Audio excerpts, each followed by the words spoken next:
Hello, everybody. Welcome back to Fly the Coop. We're so glad to see you today. I am honored to have David Knox in the house today. David is a dynamic personality that's been doing training modules and training nationally and locally for years. I'm so excited to have some time with you today, David, and learn more about you because you've been interviewing me over the last Well, thank you, 4 weeks. Carrie. And So thank you welcome. for being on our videos. As I said, when we were doing the live Zoom with our members, I was so impressed. I called you up and the first thing you did was answer the phone. And my first thought, I must have the wrong number. Really, a realtor answering the phone? That's amazing. And you had no idea who I was. And I said, hey, do you want to be on our video? And you said, sure. I went, who is this person? So I'm so happy I got to know you. And as I said, I was incredibly impressed with how you run your business and how you interact with the world. And so I'm just grateful I came across you. So David was kind enough. I surprised him last minute today, and being who you are, David, who you were going to share the story in a moment, and your person, you were kind enough to join me today. And I really wanted to spend some time to share you with everybody because you're a fascinating personality, super dynamic, have Oh, a thank you. really cool business model, and I think it's inspirational. I always say the whole purpose of Fly the Coop is those words, the steps that go Yeah. into life, love, home, work, career, and how Yep. we jump from these different steps and ages in our life. So Yep. share with everybody who you are and what you do. Well, again, I'm David Knox. I've pretty much been a Midwestern all my life. I live in the Minneapolis area, Edina, specifically the suburb. And by the way, the people who will be listening, and where are they all from? And in general, who are they? You know what? They're all over and they're learning, and we're attracting a more global, shall I say, following, just because the storytelling is dynamic. Oh, The okay. storytelling is not just specific to real estate. However, everyone likes to know about real estate, right? Everybody Yeah. wants to know about real estate. So there's that common thread. But because we're interviewing people of all walks of life and all different careers with all different kinds of stories, it's a more dynamic following than just real estate, which is how I I want just wanted it. to get a sense for what they may or may not know. But yeah, I've been in the Midwest all my life, and I started selling real estate right out of college. Oh, I wow. had no idea what I wanted to do with my life, and a good friend of mine said, "Hey, what are you doing tonight?" I said, "Nothing." Why? And he said, "Well, I'm going to go get my real estate license. You want to come with me?" I went, "Sure." And with that kind of conviction, I started my career, Wow. and I was just horrible at it for the first couple of years, and then I decided to clean up my act and get out of all the party mode and become an adult. And I got good at it. I was one of the top agents in the company, and that's a good thing because Ralph Burnett, who owned the company, was Burnett Gagner, and then it went Merrill Yep. Lynch Burnett, and then they sold it. It was Coldwell Banker Burnett. So Ralph Burnett and Dar Reedy were my first two mentors, and I still Wow. hold them dear. And Ralph was going to fire me. Oh, wow. And Ralph and Dar were having a meeting because Dar became a part owner of the company. He said, "What do we do about Knox?" And Dar said, "Oh, he's clean up his act." And I reminded of the scene in Goodfellas with De Niro looks over at a guy that we're going to whack at the table and say, "Oh, what do you want to do about him?" And De Niro goes, just a quick shake of the head. They're not going to whack him. And I feel like that's what Ralph did.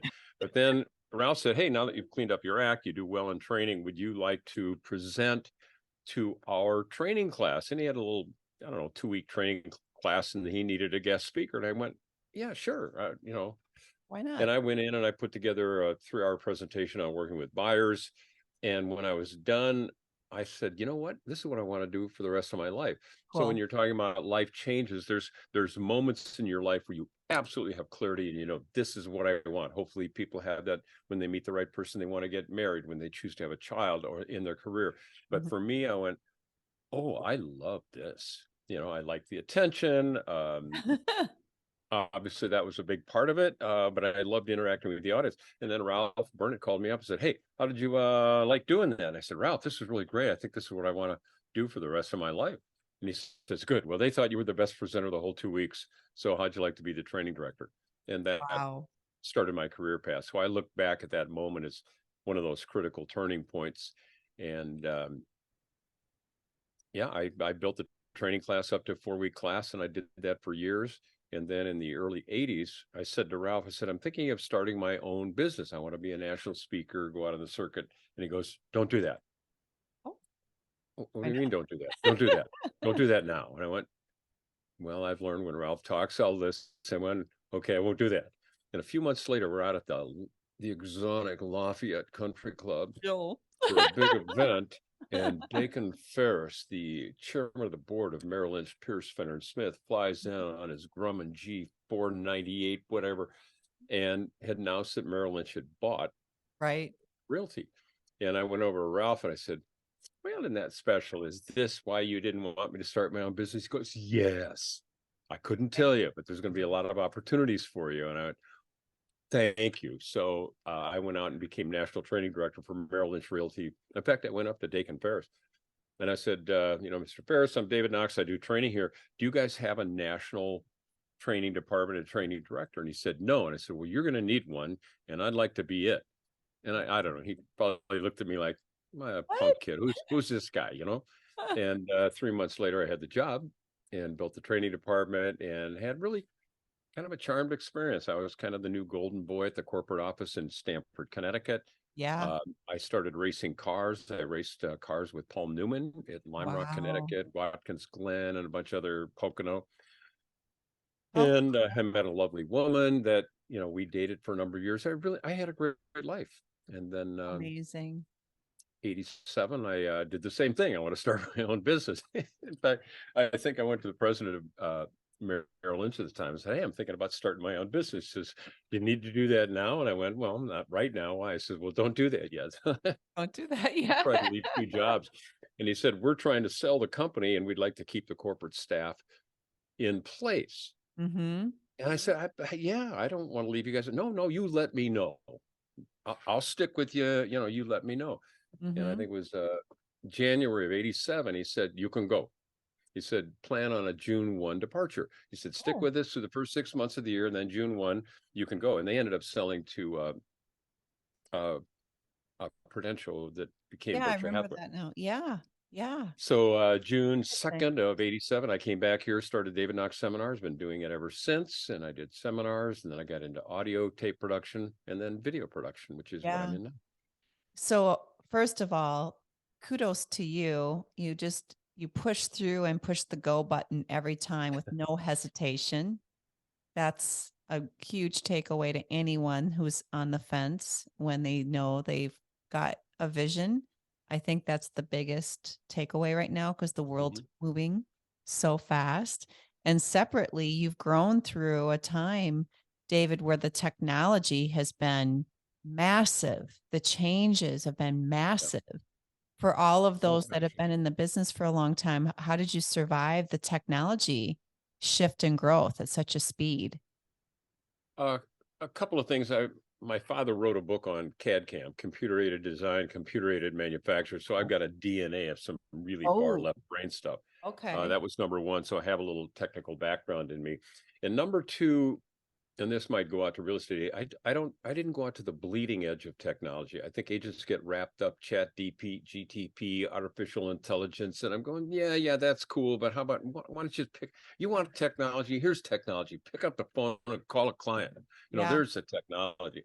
But for me, the technology, obviously, it moves along at a pace where we all catch up. And I was fortunate enough to, get davidknox.com right away. So I've got all those domains you can't get. Right. But I think the technology I was most interested in, I had the first Mac computer that ever came out. Oh, The little really? box, a little window, and in fact, it didn't even have a hard drive. It had one floppy drive. So I've been through Wow. every iteration of computers. But the technology I was fascinated. Audio editing, it started on tape, then it went digital. Video editing started on tape, VHS, and then DVD, and then obviously went online. And Mm-hmm. online went through that period where it really wasn't streaming video, it was buffering video. Mm-hmm. And that was the hard part because we were producing video and I wanted to go into high def. And people say, well, you want high def, you can't get it yet. But my philosophy of training was 5 minutes of show me is worth 5 hours of tell me. And that was the mantra that got me into doing video demonstrations we did a series called the Mentor Series, where I played the role of an agent. We hired actors to be buyers, sellers, prospects, and it was probably one of the best products we've ever produced. And we had a lot of companies to this day that are still raised on it. It was done in 98. And Wow. so they demonstrated the skills. And then we thought, well, what do we do next? And I said, why don't we do demonstrations with real agents, which is how we got you on video. We Yeah. started a series called Real Estate Live. And I said, instead of me being the agent, why not have real agents? Now, they're not Smart. perfect. When I did mine, I was perfect because we edited out the imperfections, and I knew exactly what I wanted it to be. So Right. we now feature top agents from all over the world. We've got absolute incredible top agents like you and Bob Wolf and Venus Morris Griffin, and we could go on. Yeah. And I found that agents can relate to that. They watch you and your open house videos, and you tell them you built your business on it. That's not some speaker saying you should do open You houses. should do this, that, and the Just, next thing. Yeah. yeah. Um, Smart. so Really that's been smart. great. And then, of course, the federal government tried to take me out about 4 times, once with the subprime lending, then once with the COVID lockdowns, and then with the 2% interest rates, and now the 7% interest rates. So my biggest challenge isn't business, it's government. Yeah. So That's where an the challenge is. interesting segue. So how do you see, you're very, very seasoned in terms of watching the evolution of real estate in our country and the world, Yep. and perspective on how you see the future unfolding as it relates to the politics of dealing with what's happening with real estate and government and local economy versus national economy. Like, if you were to go down that rabbit hole and summarize, what would you say to that?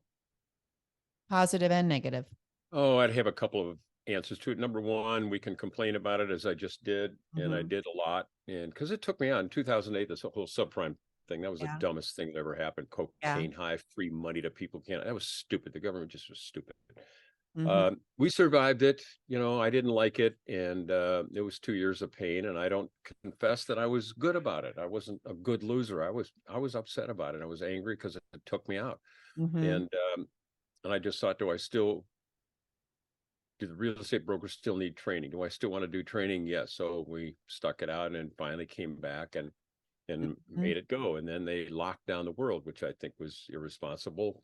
Of course, you want to get in a fight over something, get in that conversation. But, Correct. we destroyed a lot of businesses and a lot of lives. And then the response to it, the low interest rates, you get the cocaine high money, where 50 grand over asking and 100 and all that. And then we go, oh, that was stupid. Let's go the other way and now make it so people can't even afford to pay attention. So this whole conversation is going to be waste, because what difference does it make? We have what we have. So then you ask the question, if your happiness is a function of what some external thing does to you, your happiness is not in your control. So I try to take my own advice and complain for a little bit and then go, okay, that's enough. Shut up. Now what do you do? And try to figure out what are the solutions to the problems and how do you deal with it and how do you write it out. And right now, I'll be honest with you, I'm in kind of the write it out mode, but we're still producing content. Yeah. And brilliant content. It's really impressive. And that's one of the reasons that I wanted to interview you, David. And because in all transparency and honesty, people like me that are really in a rabbit hole in my daily rhythm of production and running the people in my ecosystem. When David called me, I mean, I've heard the name, but I'm like, sure. I mean, I'm all in anytime if somebody asks me, oh, would you do this with me? I'm sure. I don't know who you are, but sure, why not? So we'll talk about that, because highly impressive the moment I spoke with you. The nugget from all that you just said to me, the one nugget is perseverance. That's why you talk about it, because you persevered. That's the word. And I think that as our world youngifies, I call it, and things change and shift and things are moving faster, I think the word perseverance is underrated, underutilized, and undervalued.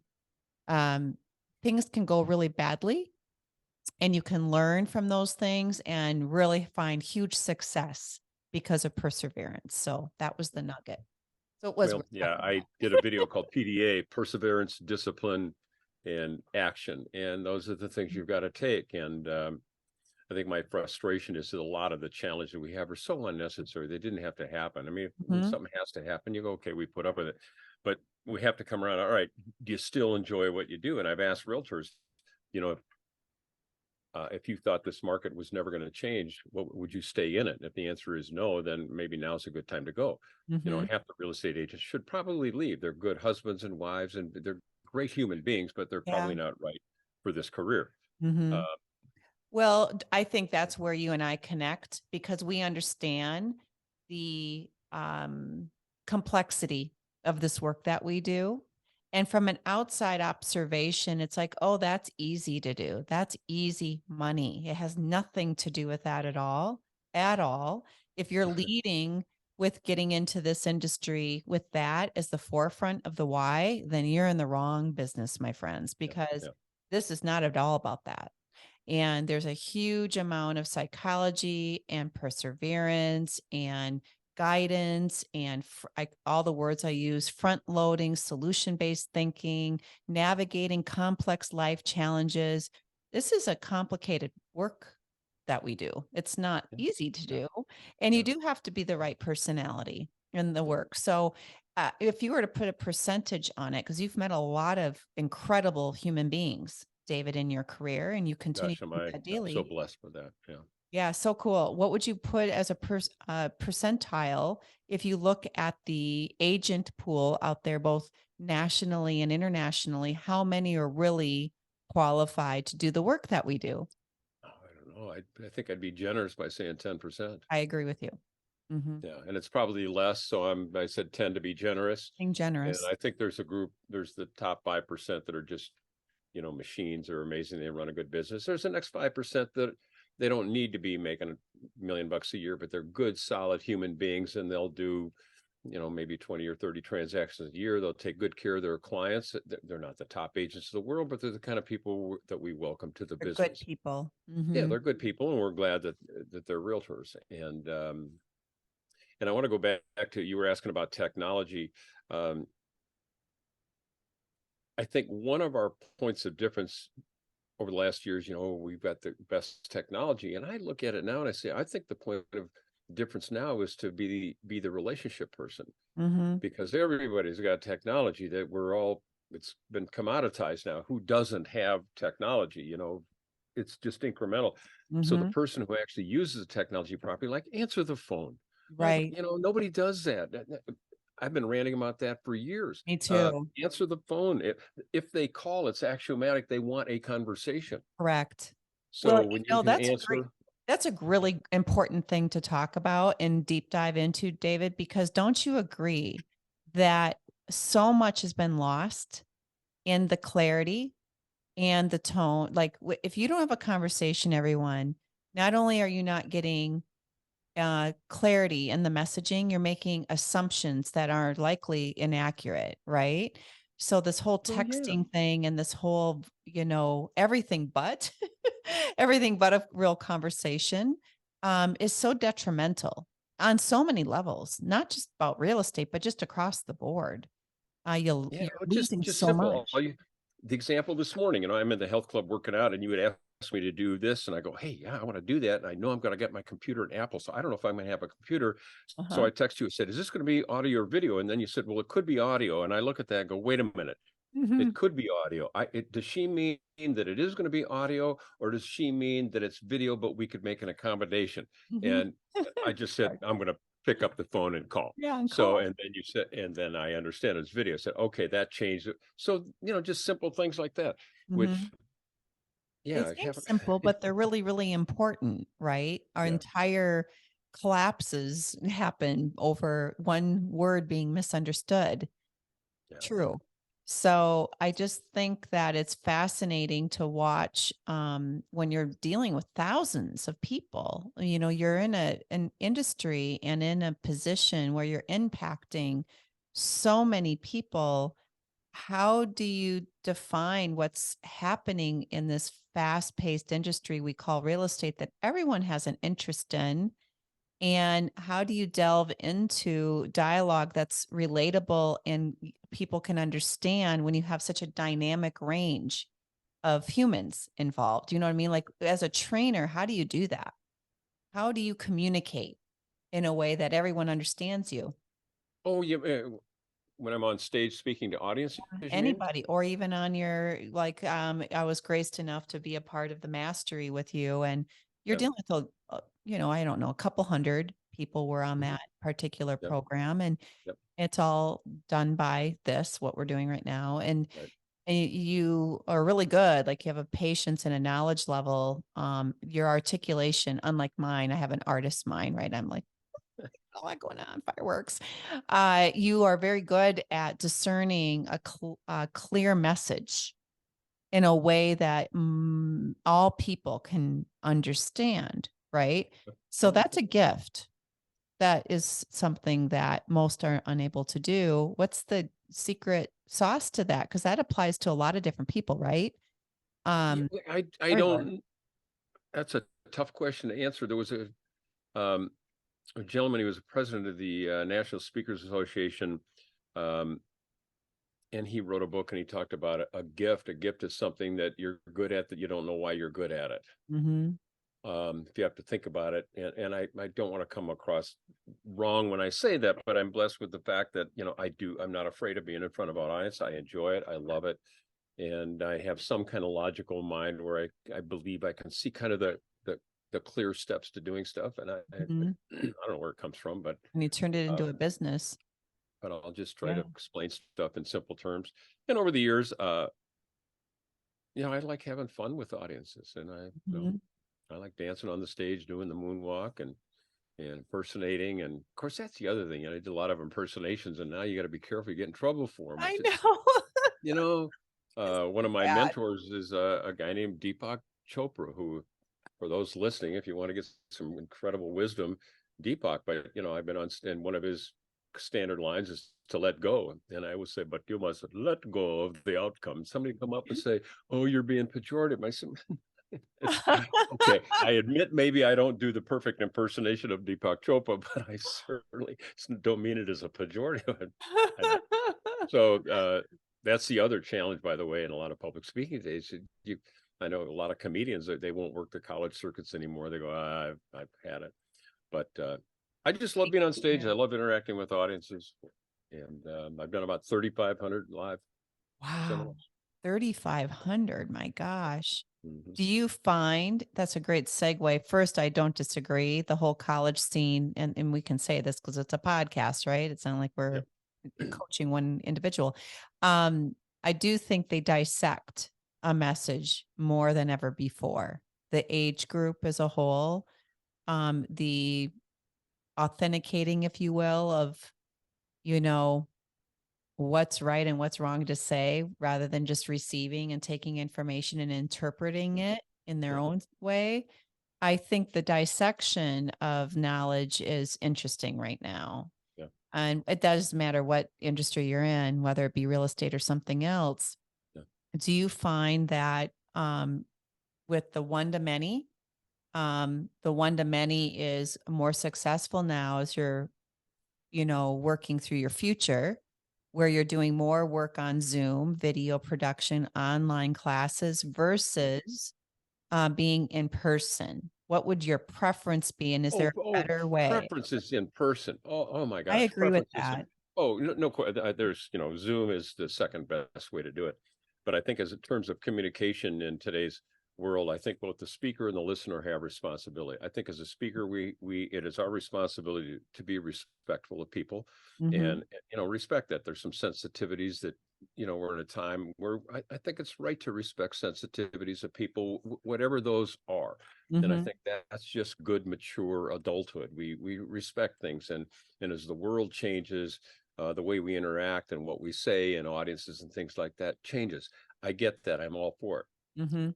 The speaker, on the other hand, has to be careful and listen for intent. And if they're going to be willfully offended by everything that comes out, well, wait a minute. You don't Mm-hmm. have, first of all, Ricky Gervais said, "Oh, you don't have the right to be not offended. Why? You don't have that right." you know, but I think as a speaker or as a listener, kind Mm-hmm. of listen to the intent. What are they trying to say? Maybe they were a little clumsy in their choice of words or whatever, but Right. was their intent to harm or be pejorative or negative? Or so Mm-hmm. That's very I think insightful. that's the way we can have better dialogue. So both sides have that responsibility, and Yeah. Because you're hitting a place in your career where, well known, dynamic, and that there it's like a light switch, like the give and take of being in a public audience and being a paid speaker versus trying to hit the one to many and getting a teaching message out.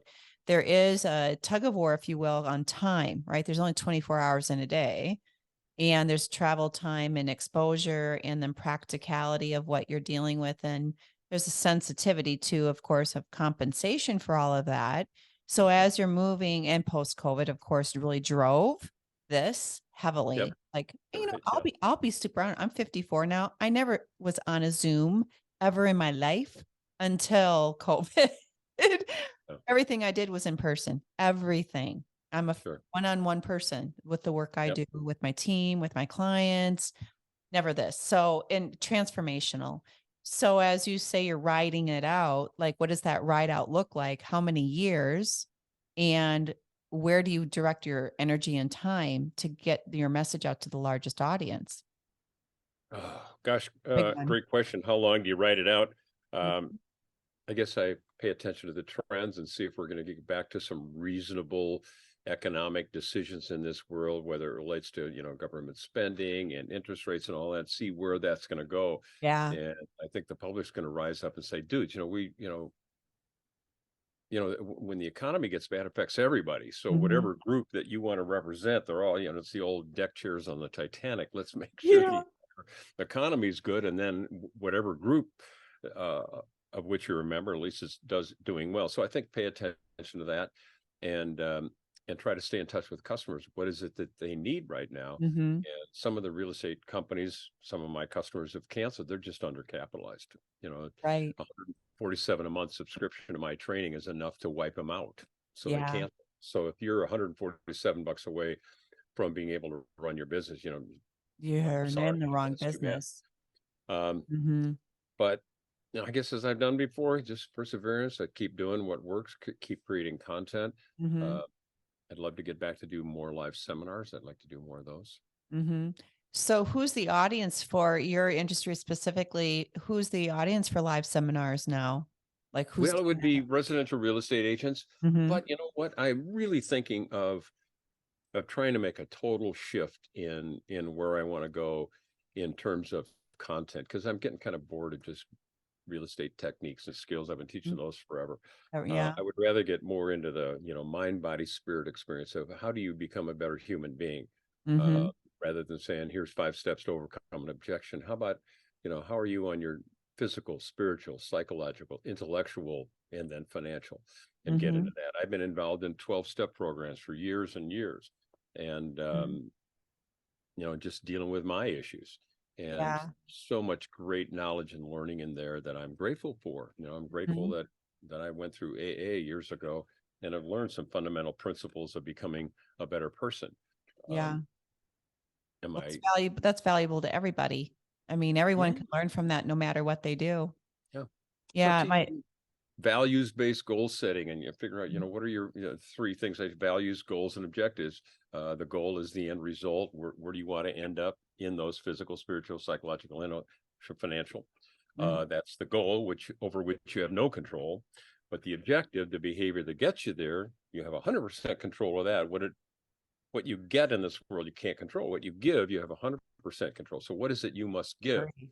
And then the deeper question, which is, I hear more and more, I've been talking about this forever. Why do you want it? What Mhm. feelings are you trying to satisfy? And if you know the why, you can do any how to. So, I'm in the gym this morning, every morning at 7 a.m. And there are times when I'm doing something, I go, why am I doing this? And I go, oh, yeah, that's why. Yeah. And stay in touch with it. That's So, amazing. yeah, I'd like to do more Really of that, is. and helping people grow as as people dealing with the challenges we all face. So that would be the next chapter that I think that's awesome. I love that. So my love, Steve, we're out at this new property now, and he and I were on a walk together, and we were just talking about, because coaching, when you're dealing with a team and people that are inquiring, like, how do you do this? Why do you do this? And he made a comment, and I was videotaping it because I like to listen to the conversations, right? It's on a Zoom, we're on a walk, so we're just talking. And so I videotaped it. And the ending of a sentence was, at the end of the day, what you are is valuable to, you're valuable to these people. You're just being a good human being.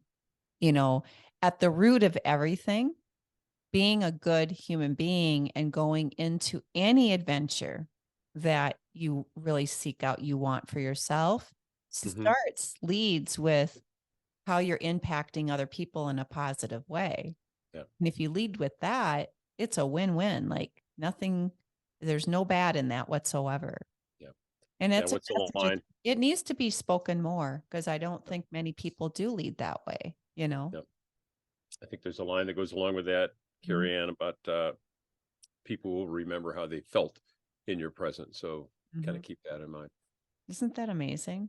Yeah. So I would say that then you're back on the road again. So if you're going to do that, you're back definitely with a whole new opportunity to put yourself into the same audiences and new audiences because of that shift in what you have to offer. I don't disagree with you, because in looking at the work that you've done, you have been teaching something. There's only so many ways you can like re-dice and slice that, right?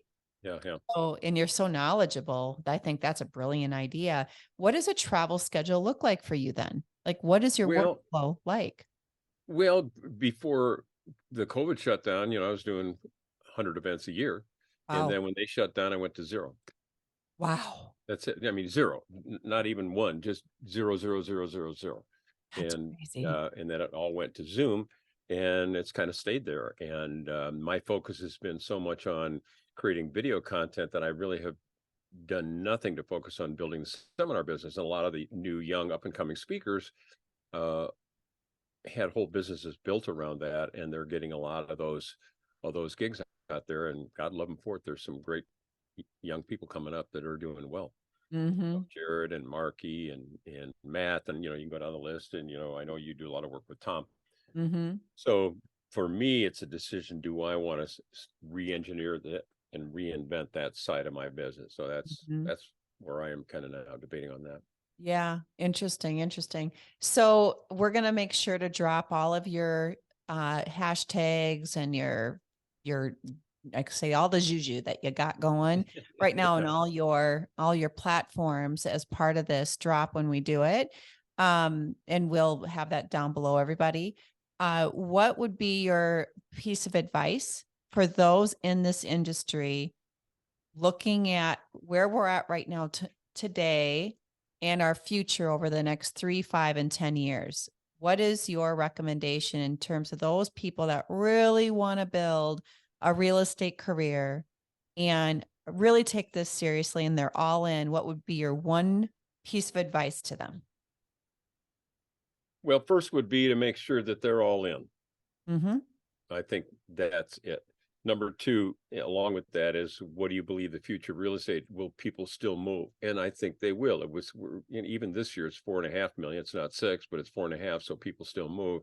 So the question is, how are you going to interrupt the lives of these people in a way where they know you are there to help them? And there are a lot of ways to do it. There's old school, new school, high tech, low tech. There's a million ways to do it. And my belief is find the one that works for you, whether it's social involvement or clubs or activities or old school, open house for sale by owner expired. Those people say those are old school. I go, yeah, they're old school because they still work. And I think find what your niche is and do it. You proved open houses. A lot of people, oh, they're so old school. Well, watch Carrie Ann. She built a whole business on them. So find a way that you like to connect with people and build your business around that, whatever that is. Brilliant. That is just brilliant. I think everyone's going to be really interested in exploring what you have coming down the pipeline, David. You're a lovely person with so much to share. I'm really Oh, looking thank you, forward Carrie Ann. to what you have in the works here over the next months. We'll absolutely be in touch. And when you are ready to share this next adventure, if you're going to open up that door, I call it, let us know so we can share with everybody how you are doing that. Because I think there's inspiration there for any business, anybody that's looking to start something. You got to push the go button, everybody. And that's what you did, David. Well, thank you very much, Carrie Ann. And yeah, maybe the next thing we come out and bring our video cameras and watch you on a listing presentation. We'd love to do that next time. I would love that. Absolutely. Everybody, David Knox, an absolute pleasure, sir. Thank you very much, Carrie Ann. so much. Thank you so much. We will see you next time on Fly the Coop. Thank you.